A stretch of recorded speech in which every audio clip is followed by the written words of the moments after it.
Në Shqipëri duhet krijuar UÇD-ja, Ushtria Çlirimtare e Demokratëve, për çlirimin e demokratëve nga krerët e PD-s që po e mbajnë peng opozitën. Është ky propozimi që vjen nga ish-deputeti demokrat Dashnor Sula, duke komentuar dorëheqjen e kreut të PDK-s në Kosovë me Mili Krasniqi ditën e sotme, të cilën e sheh si një vlerë qytetare përkundër asaj që ndodh tek ne. Sula thotë se nuk ka asnjë dorëheqje pavarësisht humbjeve të vazhdueshme në përzgjedhje. Kreu i PDK-s me Mili Krasniqi i opozitës dha dorëheqjen është vlerë. UÇK ka përballuar luftën me Serbinë dhe ato prap kanë probleme dhe si vlerë qytetare jep dorëheqjen, kurse këtu tek ne humb dhe nuk jep dorëheqje. UÇK u krijua për të çliruar nga serbët. Këtu duhet krijuar UÇD për çlirimin e demokratëve nga krerët e PD-s që po e mbajnë peng opozitën. Majoranca përdor gjithë mjetet për të qenë në pushtet. Po ku je ti?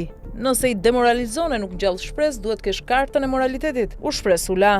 Dhe në këto kushte ky i fundit e sheh tragjike të ardhmen e PD-s, rënja e së cilës sipas tij ka nisur që në 2008. E shoh tragjike të ardhmen e PD-s. Kjo ka ndodhur më 21 prill 2008, që nga atëherë ka filluar rënja e PD-s. Ne fitonim mandatet për shkak të figurave të forta politike që kishte e djathta. Çfarë figurash ke në PD që ngjallin shpresë? Kavaja është model për bashkitë e tjera. Pse në bashkitë e tjera jo se u zgjodh modeli i gabuar? Është vlerë dorëheqja e Leskajt, thot Sula. Sipas tij të fundit, po nuk u hap PD-ja, Rama nuk ikën më. Ai thekson se opozita nuk ka më njerëz që frymëzojnë dhe që përballen. Nuk kanë bërë një takim në zona pas 11 majit. Zero, asnjë takim, asnjë lëvizje, nuk është bërë asgjë. Lajme prodhon majoranca, opozita reagon. Si mund të rri opozitari pa debat? Politikanët e opozitës nuk përballen, thot ai. Imazhi i opozitarit sipas tij duhet jetë i kulluar dhe jo i luksit, sikurse shfaqen shumica e tyre. Që ti jesh opozitar dhe të kesh makinat fundit opozit luksi. Në opozitë ose do hash dhe që tu tregosh qytetarëve, jo se është keq pasuria, se nuk e as biznes dhe ke makinë 100.000 euro, me rrok deputeti e zyrtari, pa biznes, pa aktivitet prodhues. Politika është imazh si individ